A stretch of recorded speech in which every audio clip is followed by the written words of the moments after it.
লবণ, পেঁয়াজ, শুকনো মরিচ একসঙ্গে কষলে নিব। এখন দিব সরিষার তেল।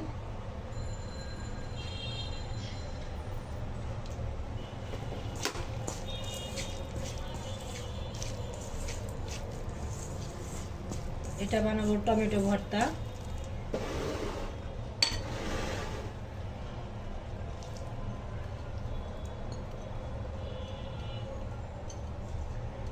টমেটোগুলো আমি সিদ্ধ করে নিয়েছি, ভালোভাবে পরিষ্কার করে দিয়ে দিয়েছি সিদ্ধ করে।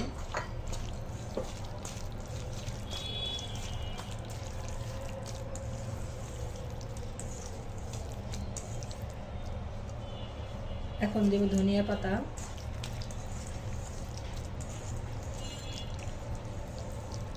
মজাদার টমেটো ভর্তা।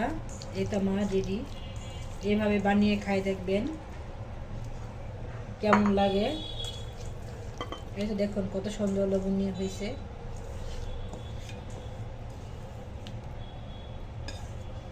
ভালো লাগলে লাইক, কমেন্ট, সাবস্ক্রাইব করবেন।